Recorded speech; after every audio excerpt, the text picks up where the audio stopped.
But actually, there's a reality to spirit. And let's call that reality the Tao. I'm going to use that word. Is that okay? The Tao, T-A-O, the Tao. And the Tao is the intrinsic quality of value that inheres in all of reality. And that intrinsic quality of value can't be spoken. The Tao that can be spoken is not the Tao. And let's create another code for next week. The Tao that can be measured is not the Tao. Okay, the Tao that can be measured is not the Tao. Right? The Tao that can be coded is not the Tao. Right? But words and code and measurement can point towards the Tao.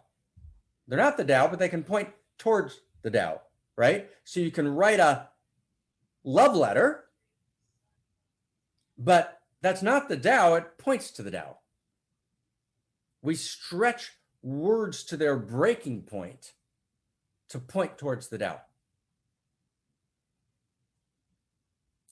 So one of the words that points towards the Tao is intimacy. Right? When we're intimate with truth. We're intimate with each other. We're intimate with beauty. We're intimate with goodness. And our lives incarnate evolution in person. So the best trajectory of our lives, right, the successful life, is a life which is a progressive deepening of intimacies. So we're laying down a code here.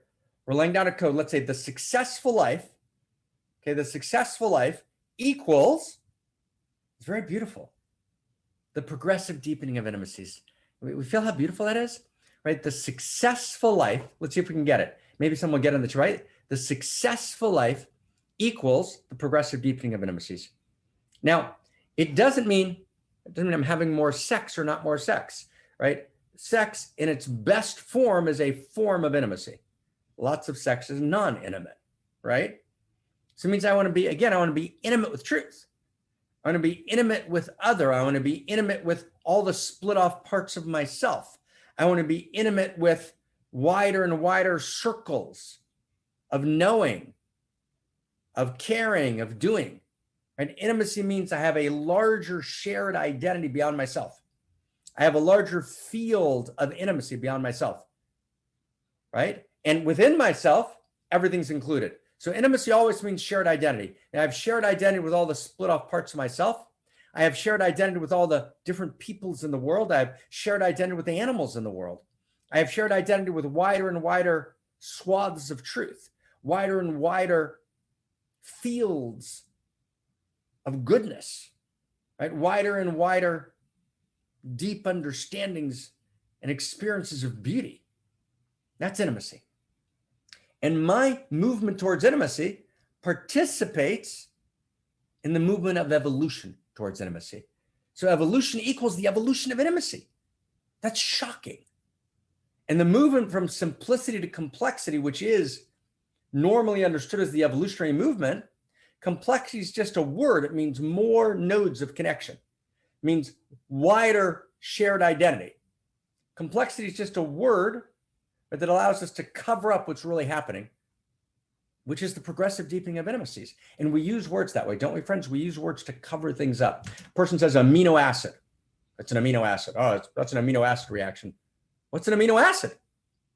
You got to envision an amino acid in your mind and envision the relationship between the different sections, parts of an amino acid, and how an amino acid is actually a unique configuration of intimacy, linking different, unique, discrete expressions. Wow. Chemical expressions together in a particular pattern, which is a pattern of intimacy. And we call that an amino acid. And then the amino acids come together in another dance or pattern of intimacy. But we just say amino acid, or we forget what it means. So, wow. And how do we understand source, or the Tao, or God, or Mat, or Geist, or the eternal Logos? right? That's the infinity of intimacy. And the infinity of intimacy holds us, shares identity with us. We share identity. We're part of the infinity of intimacy. And at the same time, the infinity of intimacy literally holds us and knows our name. And if you're listening, you're saying, oh, I've heard them talk about this before. I got this down. No. We're not doing here information. This is not Shannon's information theory. How many bits can you put through in the Ma Bell telephone in 1948 at the Bell Lab? This is invocation. Right? We're sharing, we're invoking together the nature of reality. And I promise you with all my heart and soul, anything we say here together, I learn again every single week with you. We learn it together. We become it together. We feel it together. There are two core existential risks. The first is the death of humanity, right? And the second is the death of our humanity. And what does that mean? So we want to focus on, we want to enter this in a specific way and in a new way. So the death of our humanity begins when we think we've stepped out of the Tao, right? We live in the Tao, right? To actually step out of the Tao is actually impossible. But to think we have stepped out of the Tao is in many ways the greatest, right, existential risk of all, okay? So I want to ask you all for a second, I want to find a text for 1 second. I turned the picture off because I want to see if we can just go into voice for a second. I want to get my face out of the way. Sometimes we got to get our face out of the way, right? And I want, with your permission, I just want to read you something, right? And this is from 2 Taoist texts, right? Particularly from Wu Cheng. It's a gorgeous text. It's about what the Tao is. What does the Tao mean? 30 spokes are joined at the hub. Talk about the hub of a wheel. Right? 30 spokes are joined at the hub. From their non-being arises the function of the wheel. You get that again? From their non-being arises the function of the wheel. Lumps of clay are shaped into a vessel. From their non-being arises the function of the vessel.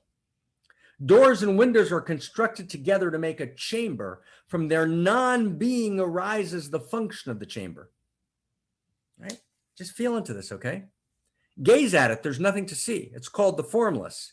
Heed it, there's nothing to hear. It's called the soundless. Grasp it, there's nothing to hold on to. It's called the immaterial.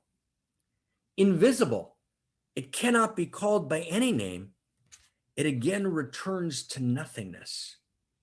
Contemplate the ultimate void, the Tao. Remain truly in quiescence, meaning receiving it. All things are together in action, right? All things are together in action, but says Wu Cheng, all things are together in action, but I look at their non-action. So what is the Tao? What is the Tao? What does he mean? So the Tao is that which creates the alive value of experience. All right, it creates that which brings everything together, but then after it's brought together technically, functionally, then it actually becomes something. And that thing that it becomes has value. It has intrinsic beingness. And that beingness comes not from the technical putting it together, it comes from non-being. And what the Taoists mean by non-being is the infinity of intimacy that is inherent in all of cosmos.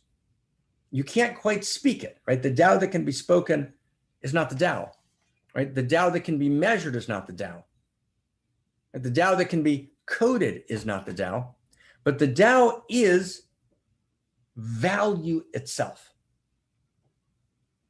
All value is the Tao. All existence is being breathed into form in every second, not by technically putting parts together, but when these parts come together and they form a whole, that wholeness is the Tao. So, for example, every single person on this phone call, if you sold all of the chemicals that make you up, it'd be about $7.30. So you're about $7.30 of chemicals. Right? If you sold all the nerve cable that makes you up, right? So you'd make another 20 bucks, right? If you sold, right? Did everyone get it? It's if you sold all of your bones, for bone soup, bone broth, right? So you're not that. That's not your value. Your value is not your commodification, right? On a market, it's actually when all of the different parts of you come together, that which holds you, which gives you form, is the Tao, right? It's the incessant, ceaseless breath of reality. And that's the deepest understanding of what quantum physics is pointing towards. Quantum physics is not the Tao. Quantum physics points towards the Tao, right? So this pointing towards, right, it's present everywhere. Now, the second you step out of the Tao, it's not that you become a bad human. You don't become a bad human by stepping out of the Tao. You cease to be human. Now, of course, you can't actually ever step out of the Tao because the Tao infuses everything. So actually, you don't ever step out of the Tao, but you have the experience, right? You contract. Your self-understanding is alienated from your true nature. Your self-understanding of your own self and reality self is alienated from the true nature of what is, and you experience yourself as being out of the Tao. That's called, for example, dogmatic materialism in science. There is no Tao, right? You reduce everything to its quality, its it quality, to its physics quality, and you forget that physics itself is animated by the Tao, which is why physics produces biology, and why biology produces psychology, right? In other words, cosmological evolution produces biological evolution. Matter produces life. The physiosphere produces the biosphere, and the biosphere produces the noosphere, self-reflective mind, humanity. So when I'm in the Tao, I'm living in value. Okay, I want to try and identify what that means. So stay with me, okay? I know this is kind of a new way. And how are you doing? How many people are just kind of, how many people can feel this? Don't forget about it. You can't understand this. Don't understand this. Just feel it first. Who can feel this? Who can feel it?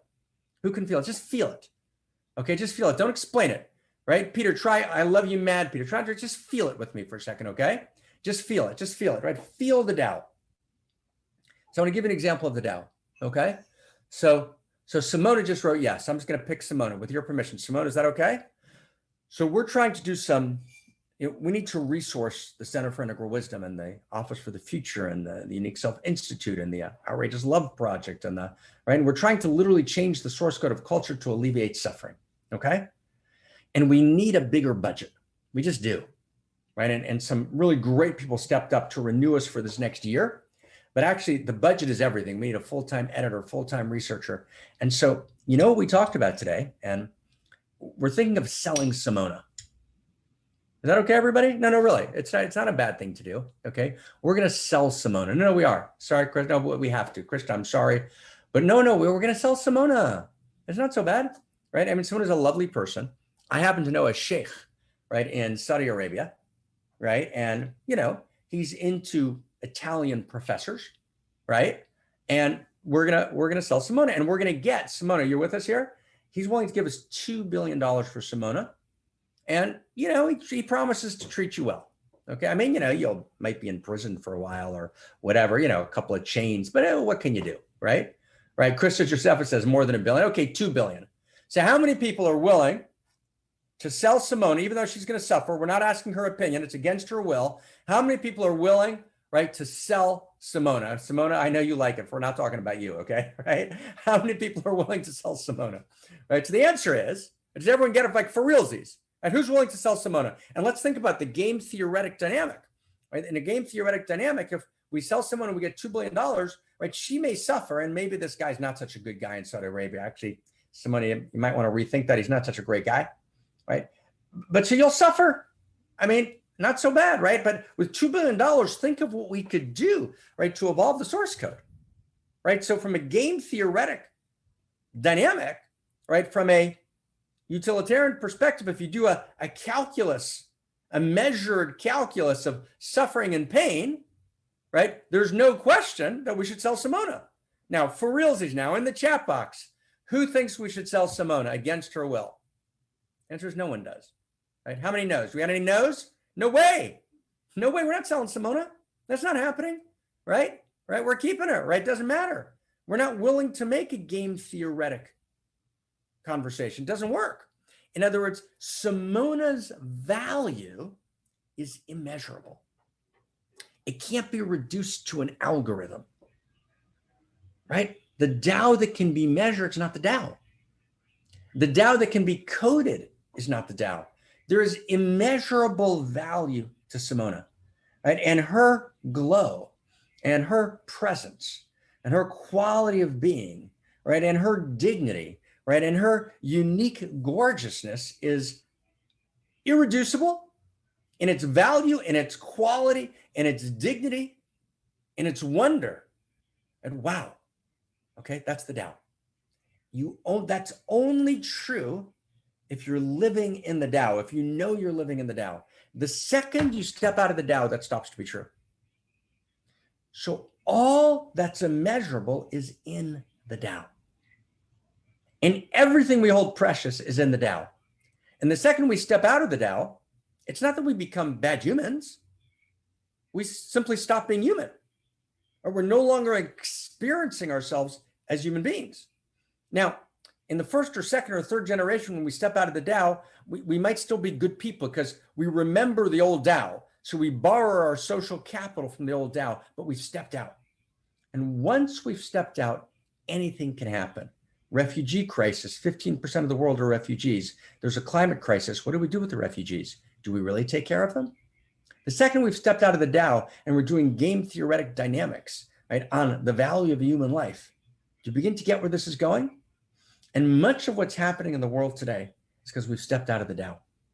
And instead of actually experiencing the evolution of love, the emergence of human rights, of the irreducible worth of every human being, which is one of the great gifts of the universal human rights understanding of modernity. So modernity introduces this idea, and then modernity steps out of the Tao. Right? It says this idea it's a good idea. We believe in it, but it's a social construction. We refuse to claim it as the evolution of value itself. We step out of the Tao. When you step out of the Tao, it falls apart. So we have to actually step back into the Tao.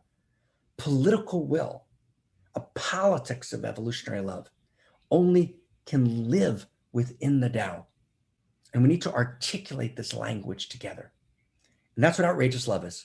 Outrageous love emerges from the Tao. It's an expression of the Tao, the committing of outrageous acts of love. Right? The commitment of one mountain, many paths is to actually articulate the new Tao, because the Tao is not only the eternal Tao, it's the evolving Tao.